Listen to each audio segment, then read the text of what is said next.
गुरुर्ब्रह्मा गुरुर्विष्णुः गुरुर्देवो महेश्वरः गुरुस्साक्षात् परं ब्रह्म तस्मै श्रीगुरवे नमः। वागर्धाविव सम्पृक्तौ वागर्धप्रतिपत्तये जगतः पितरौ वन्दे पार्वती परमेश्वरौ। आपदामपहर्तारं दातारं सर्वसम्पदां लोकाभिरामं श्रीरामं भूयो भूयो नमाम्यहम्। श्रीरामचन्द्रं श्रितपारिजातं सीतामुखाम्बोरुहचञ्चरीकः समस्तकल्याणगुणाभिरामः निरन्तरं मङ्गलमातनोतु। हरि ओं। परमेश्वरस्वरूपैన సభకి నమస్కారం। ఆదిత్య వైభవము. ఆదిత్యుడు అంటే ఎవరో కాదు, సూర్యనారాయణమూర్తి. కశ్యప ప్రజాపతికి ఇద్దరు భార్యలు, దితి అదితి. దేవతలందరూ కూడా అదితి యొక్క సంతానం. రాక్షసులు దైత్యులందరూ కూడా దితి యొక్క సంతానం. దేవతలందరూ కూడా అదితి సంతానమైన అందరినీ ఆదిత్యులు అని పిలవరు. ఒక్క సూర్యనారాయణమూర్తిని మాత్రమే ఆదిత్యుడు అని పిలుస్తారు. అంటే కడుపారనెవ్వాని కన్న తల్లి అని ఇంతమంది బిడ్డల్ని కన్నా సూర్యనారాయణమూర్తి తీసుకొచ్చినంత గౌరవాన్ని, ఆయన లోకహితం కోసం పడేటటువంటి శ్రమని ఇతరమైనటువంటి దేవతాస్వరూపములు ఏవీ కూడా చూపించినటువంటి కారణం చేత తల్లి అదితి తన పేరు చేత పిలవబడడానికి ఒక్క సూర్యనారాయణమూర్తి విషయంలోనే ఎక్కువ ప్రీతి చూపించింది. సూర్యనారాయణమూర్తి తల్లి యొక్క పరిపూర్ణమైనటువంటి ప్రేమకి, తల్లి యొక్క సంతృప్తికి కారణమైనటువంటి వాడు. అందుకే తల్లి పేరు తనకి పుణికి పుచ్చుకున్నాడు, ఆదిత్యుడు అని పిలువబడ్డాడు. ఆ సూర్యనారాయణమూర్తి విషయంలో ఒక విశేషం ఉంది. ఆయన సువతి ప్రేరయతి వ్యాపారేష్వితి సూర్య అని ఆయన గురించి అమరకోశం వ్యాఖ్యానం చేస్తుంది. ఆయన కేవలం ఏదో వెలుగుల ముద్ద ఒక్కటే కాదు, సమస్త జీవులను వాళ్ళు చెయ్యవలసినటువంటి కార్యకలాపముల వైపుకి ఉన్ముఖం చేస్తాడు. ఆ చైతన్య స్ఫూర్తినిస్తాడు. అందుకే సూర్యుడు అంటే కేవలముగా ఏదో ఒక కాంతి ముద్ద మాత్రమే కాదు, ఆయన పరబ్రహ్మస్వరూపం. ఈ కంటితో చూడడానికి వీలైనటువంటి పరబ్రహ్మస్వరూపం లోకంలో సూర్యుడు ఒక్కడే. అందుకే ఉపాసనా విధానంలో సూర్యనారాయణమూర్తి గురించి ఒక ప్రత్యేకమైనటువంటి విషయాన్ని ప్రస్తావన చేస్తారు. సాధారణంగా మనం పూజ చేసేటప్పుడు మనసు నిలబడడానికి ఎదురుగుండా ఏదో ఒక మూర్తిని ఉంచుకుంటాం. ఏదో విఘ్నేశ్వర మూర్తో, లేకపోతే సుబ్రహ్మణ్యుడో, పార్వతీ పరమేశ్వరులో, లక్ష్మీనారాయణులో ఏదో ఒక మూర్తిని ఉంచుకుంటాం.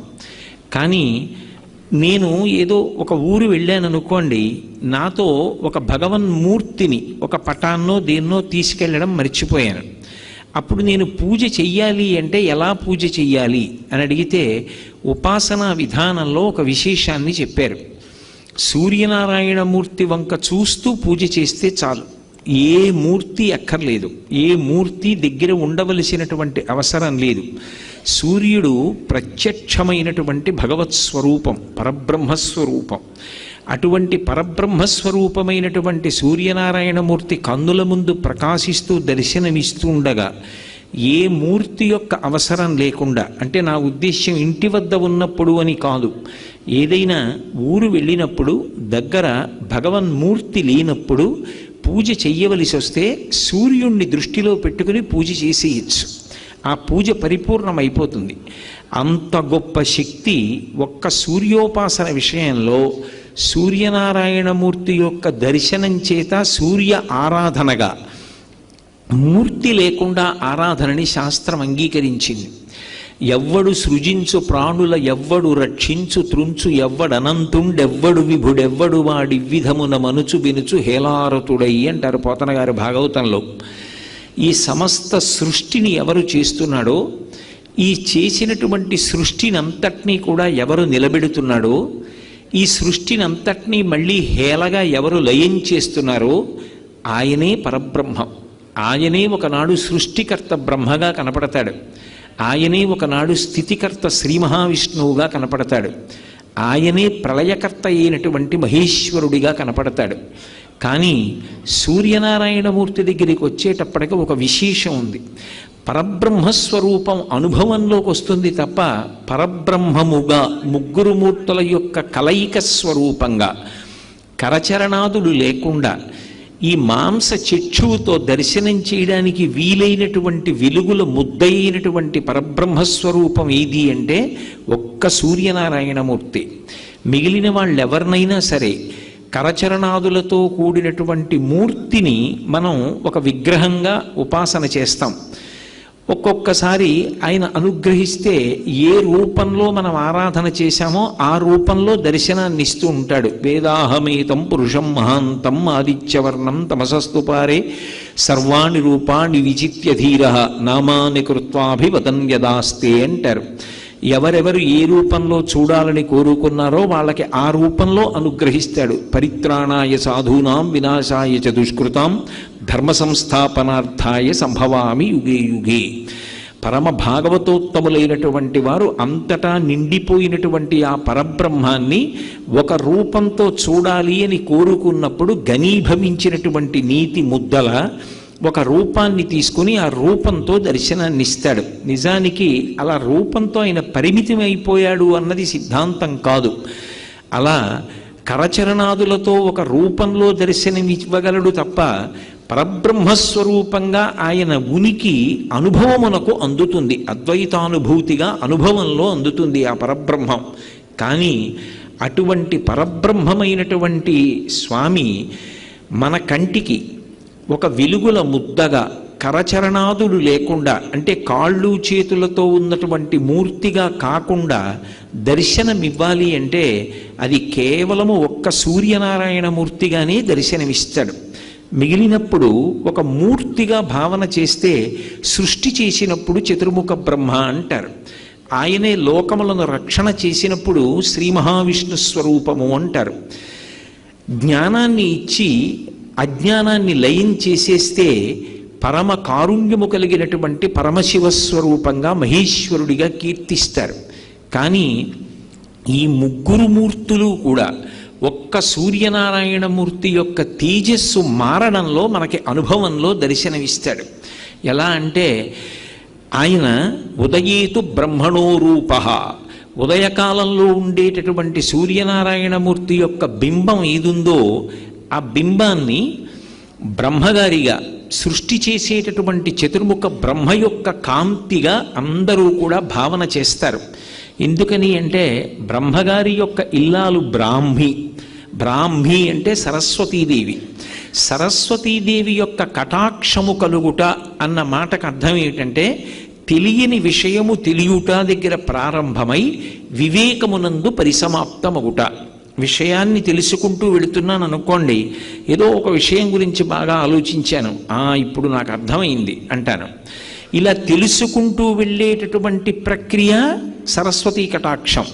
చిట్ట చివరికి ఇది ఎక్కడ పూర్తయిపోవాలి అంటే చిరంజీవన్నీవ క్షపిత పశుపాశం వ్యతికర పరానందాభిజ్ఞం రసయతి రసం తద్భజనవాన్ అంటారు శంకరాచార్యులు వారి సౌందర్యలహరిలో. చిట్ట చివరికి వివేకం కలగాలి. వివేకము అన్న మాటకు అర్థం ఏమిటంటే నిత్యానిత్య వస్తు వివేకం. ఏది ఎప్పుడూ ఉండేటటువంటి శాశ్వతమైనది, ఇది నిత్య వస్తువు, ఇది కదలదు, ఇది ఎప్పుడూ ఉంటుంది, ఇది శాశ్వతం. ఇంకొకటి జగత్, అది ఎప్పుడూ ఉండేది కాదు, అది ఒకనాడు ఉంటుంది, ఒకనాడు వెళ్ళిపోతుంది. ఈ జగత్తు ఉన్నా లేకపోయినా ఆయన మాత్రం ఉంటాడు. లోకంబులు లోకేశులు లోకస్తులు తెగిన తుది అలోకంబగు పింజీకటి కావల యవ్వండే కాకృతి వెలుగు అతనిని సేవింతున్నట్టారు పోతన గారు భాగవతంలో. ఈ లోకాలు, లోకంలో ఉండేటటువంటి లోకేశులు, లోకస్తులు అంటే లోకములను పరిపాలించేవాళ్ళు, పరిపాలింపబడేటటువంటి వాళ్ళు, పాలకులు, పాలితులు, ఈ జగత్తు అంతా కూడా ప్రళయజలముల యందు మునిగిపోయిన తరువాత కూడా ఏ ఒక్కడు కాంతి స్వరూపమై సూర్యచంద్రులతో సంబంధం లేకుండా ప్రకాశిస్తూ ఉంటాడో నత్ర సూర్యోభాతిన చంద్రతారకం నేమా విద్యుతో భాతి కుతూయమగ్ని త్వమేవ భాంతమనుభాతి సర్వం తస్య భాషా సర్వమిదం విభాతి అంటుంది ఉపనిషత్. చిట్ట చివరికి అందరూ ఎక్కడికి చేరిపోవాలి అంటే ఆయనకి దగ్గరికి చేరిపోవాలి. నదులు ప్రవహించి ప్రవహించి ప్రవహించి చిట్ట చివరికి సముద్రమునందు కలిసిపోతాయి. సాగర సంగమం పవిత్రం. అందుకే అంతర్వేది సాగర సంగమ స్నానం అంత ప్రఖ్యాతి. ఓ శాస్త్రం చదువుకోవడం కానివ్వండి, ఒక కళ గురించి తెలుసుకోవడం కానివ్వండి, ఏదైనా సరే వీటికి తనంత తానుగా యోగ్యమైన కాలం ఏది అంటే సూర్యోదయం నుంచి 88 నిమిషములు వెనక్కి లెక్క పెట్టాలి. అలా వెనక్కి లెక్క పెడితే ఏ కాలము ఉంటుందో అది సరస్వతీ కటాక్షమునకు అత్యంత యోగ్యమైన కాలంగా ఋషులు నిర్ణయం చేశారు. బ్రాహ్మీ ముహూర్తము అంటారు. బ్రాహ్మీ అంటే బ్రహ్మ యొక్క శక్తి స్వరూపమైన సరస్వతి. ఆమె కటాక్షం ఉంటుంది వాతావరణంలో. అందుకే సుప్రభాతం కానీ, ప్రథమ దర్శనం కానీ, పూజ కానీ, సాత్వికమైనటువంటి విషయములను అనుష్ఠించడం కానీ అన్నీ కూడా బ్రాహ్మీ ముహూర్తంలో చేస్తాని.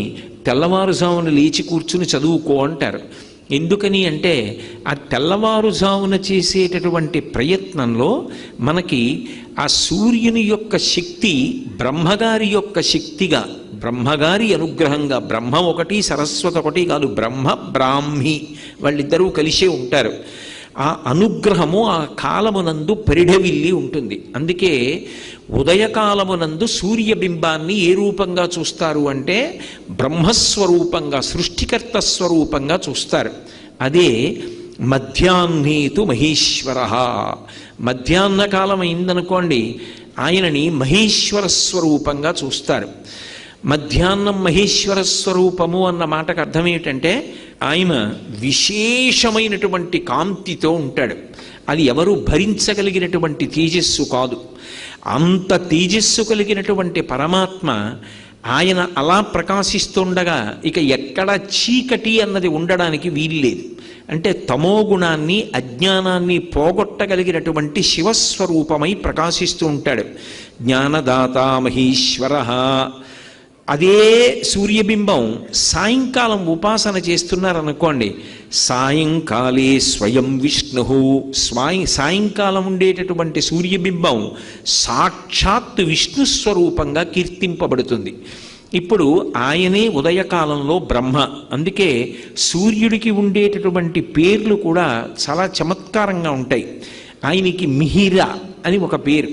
మిహిర అంటే కేవలము కాంతిపుంజమని కాదు, ఈ భూమిని అంతటినీ కూడా తన నీటి చేత తడుపుతాడు. ఏదో నీటి చేత తడపడం ఒక్కటే కాదు, ఏ నీటి చేత తడుపుతున్నాడో ఆ తడిపిన కారణం చేత అంకురములు లోపల నుంచి పైకొస్తాయి. అప్పటి వరకు నామరూపాలు తెలియకుండా భూమి మీద పడిపోయి ఉండిపోయినటువంటి గింజలు ఆ నీరు తగిలిన కారణం చేత సుస్పష్టంగా గుర్తుపట్టడానికి వీలుగా ఒక అంకుర రూపంలో, ఒక మొక్క రూపంలో పైకొస్తుంది. అంటే ఆయన మిహిర అన్న పేరుతో సృష్టి చేస్తాడు. సృష్టికర్త అయి బ్రహ్మగారై ఉంటాడు. అదే స్వామి పూష అని ఒక పేరుతో ఉంటాడు. పూష అన్న పేరు కలిగినటువంటి సూర్యుడు ఈ లోకములన్నిటినీ కూడా రక్షణ చేస్తూ ఉంటాడు. ఆయన అనుగ్రహం లేదనుకోండి అసలు ప్రాణుల యొక్క ఆరోగ్యం నిలబడదు.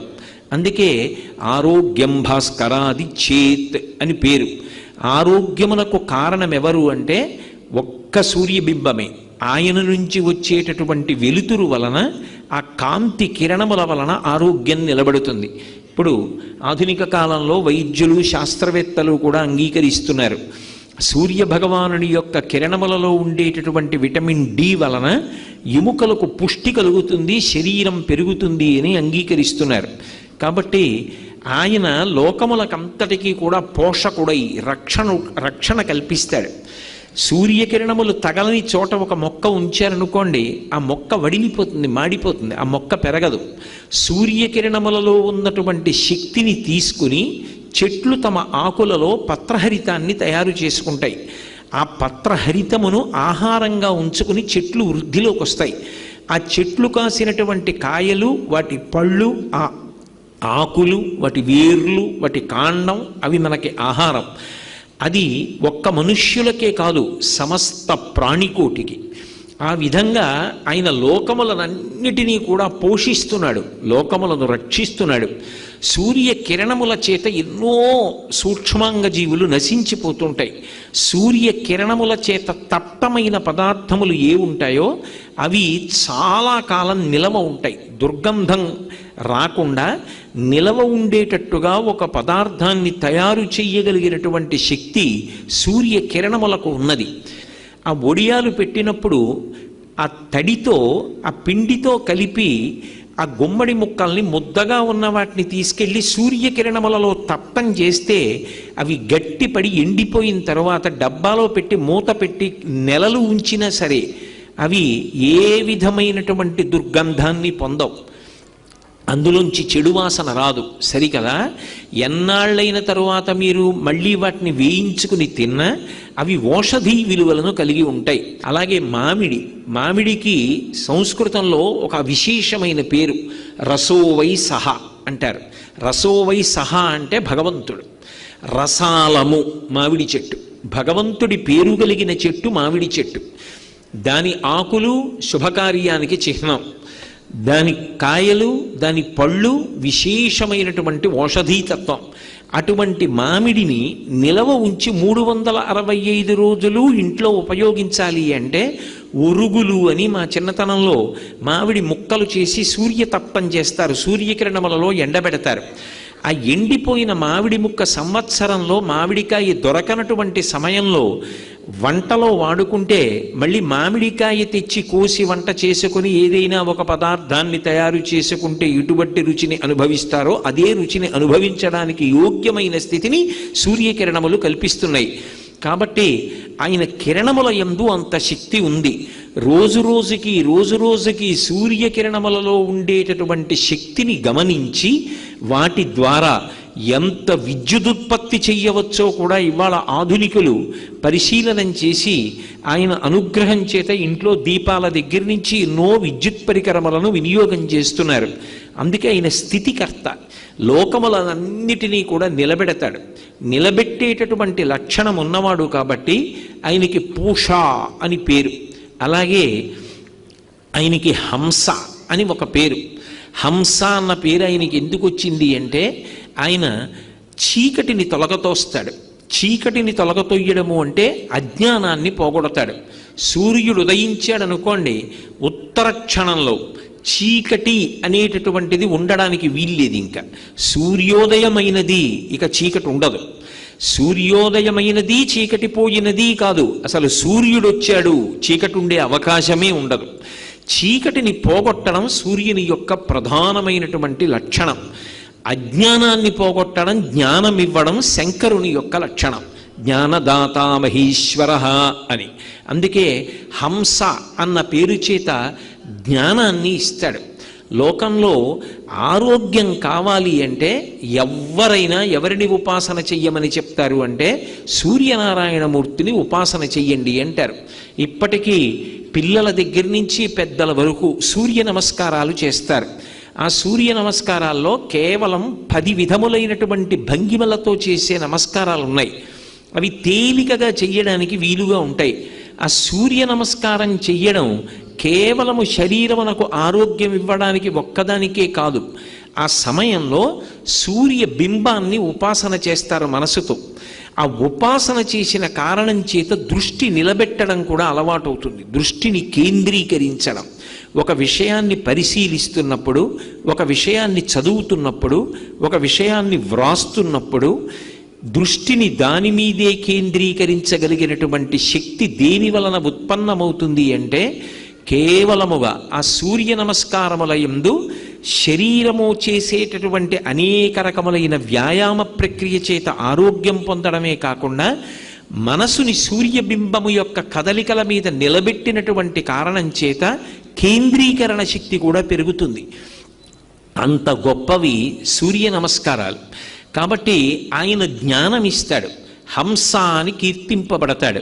అందుకే ఉదయకాలమునందు బ్రహ్మస్వరూపంగా, మధ్యాహ్నకాలమునందు మహేశ్వర స్వరూపంగా, సాయంకాలంలో కేవలము విష్ణు స్వరూపంగా, బ్రహ్మ విష్ణు మహేశ్వరులుగా ఒకే మూర్తి 3 కాలముల యందు ఉపాసన చెయ్యబడేటటువంటి వాడు ఎవరు అంటే సూర్యనారాయణమూర్తి. అందుకే ఈ మాంస చక్షువునకు గోచరమయ్యేటటువంటి పరబ్రహ్మస్వరూపం ఏది అంటే సూర్యబింబమే.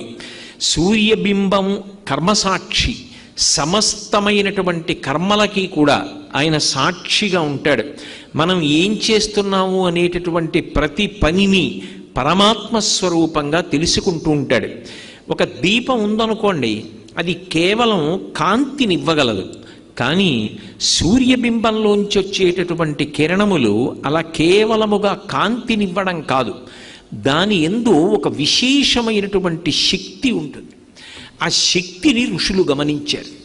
అది ఏ శక్తి అంటే అది లోపల ఉండేటటువంటి హృదయ పద్మాన్ని వికసనం పొందేటట్టుగా చేస్తుంది. అందుకే సమస్త ప్రాణులు కూడా, సాత్విక ప్రాణులన్నీ కూడా సూర్యోదయానికి కన్ను తెరుస్తాయి. కృతఘ్నఘ్నాయ దేవాయ జ్యోతిషాం పతయే నమః అంటారు ఆదిత్య హృదయంలో. పరబ్రహ్మస్వరూపమైనటువంటి సూర్యుడు ఆకాశంలో ఉదయించేటప్పటికీ తత్పూర్వము లేచి ఎవడు ఆయనకి స్వాగతం పలకడో, ఎవరు ఆయనకి నమస్కారం చెయ్యడో వాడు కృతజ్ఞుడు. పరమాత్మయే మాంసచక్షువు చేత దర్శించడానికి వీలుగా ప్రయాణం చేసి వచ్చి దర్శనమిస్తుంటే ఆయనని దర్శించడానికి ఉత్సుకత చూపించకుండా తమోగుణ భూయిష్ఠుడై నిద్రపోయిన వాడెవరో వాడు కృతజ్ఞుడు కనుక అటువంటి కృతజ్ఞుణ్ణి ఆయన శిక్ష వేసి ఇబ్బంది పెడతాడు. అంటే పాఠం చెప్పి మనసు మారుస్తాడు. కాబట్టి కృతఘ్నఘ్నాయ దేవాయ జ్యోతిషాం పతయే నమః అంటారు. అటువంటి సూర్యబింబం ఏదున్నదో దాని యందు ఒక విశేషమైనటువంటి శక్తి ఉంటుంది. దాన్ని ఋషులు గుర్తించారు. అరుణము, సౌరపాఠము వీటిల్లో ఇచ్చారు. మహానుభావులు, దార్శనికులైనటువంటి కవులు మహాభారతాది ఇతిహాసములను ఆంధ్రీకరించినటువంటి తిక్కన గారు, వాల్మీకి మహర్షి వంటి వారు ఆ సూర్యోపాసన గురించి మనకి అద్భుతమైనటువంటి విశేషాల్ని ఆవిష్కరించారు. మహాభారతంలో తిక్కన గారు విరాట పర్వంలో సూర్యోదయం గురించి ఒక సీసపద్యం చేశారు. నీరజాకరములు నిష్ఠయై చేసిన భవ్యతపంబు ఫలమనంగా దినసముఖాభినందిత చక్రయుగ్మకంబులయనురాగంపు బ్రువనంగా హరిహర బ్రహ్మ మహానుభావంబులొక్కటింకాగరగిన గట్టియనగా అతుల వేదత్రయ లతికాచయము పెనుబొందన్ పుట్టెడు మూలకందమనగా అఖిల జగముల కందెరయగుచు జన సమాజ కరపుట హృదయ సరోజములకు ముకుళనంబును జృంభణంబును నర్చి భానుబింబంబు పూర్వాద్రిపై విలింగే అన్నాడు ఆయన. ఎంత గొప్పగా చెప్పాడు! నిజంగా సూర్యతత్వాన్నంతటినీ చెప్పాడు అందులో. నీరజాకరములు నిష్ఠయై చేసిన భవ్యతపంబు ఫలమనంగా. తపస్సు చేసేటటువంటి వాళ్ళు నీటిలో నిలబడి కళ్ళు మూసుకొని 2 చేతులు తల మీదకెత్తి అంజలి ఘటించి తదేక దృష్టితో భగవంతుణ్ణి మనసులో ధ్యానం చేస్తూ ఆయన దర్శనం కోసం తపస్సు చేస్తారు. ఆయన ప్రత్యక్షం అయ్యాడనుకోండి, అమ్మయ్యాని చేతులు కిందకి దింపి స్తోత్రం చేస్తారు. సరోవరాల్లో ఉండేటటువంటి తామర పూల యొక్క మొగ్గలు రాత్రంతా కూడా ఇలా ముడుచుకొని ఆ కాడ మీద నిలబడి ఆకాశంలో సూర్యనారాయణమూర్తి వంక చూస్తూ ఆయన దర్శనం కోసం రాత్రంతా తపస్సు చేస్తే బ్రాహ్మీ ముహూర్తంలో లేత సూర్యకిరణాలు వచ్చి ఆ బింబానికి తగలగానే, కిరణములంటే కరములు, చేతులు, భగవద్దర్శనమై ఇలా చేతులతో తపస్సు చేస్తున్న వాణ్ణి ముట్టుకునేటప్పటికీ పరమ సంతోషంతో అంజలి ఘటించిన చేతులు కిందకి దింపి భగవన్మూర్తిని దర్శించినట్టుగా రాత్రంతా కూడా ఇలా రేకులు ముడుచుకుని తపస్సు చేసినటువంటి తామర మొగ్గలు తెల్లవారుజామున సూర్యకిరణాలు పడేటప్పటికీ ఒక్కసారి విచ్చుకుంటాయిట. వాటి తపము ఫలించిందా అన్నట్టుగా సూర్యబింబం వస్తుంది. మేము చేసే వీడియోస్ మీ మొబైల్ కి నోటిఫికేషన్ గా రావాలంటే సబ్స్క్రైబ్ చేసుకుని పక్కనే ఉన్న బెల్ ఐకాన్ కూడా యాక్టివేట్ చేసుకోండి.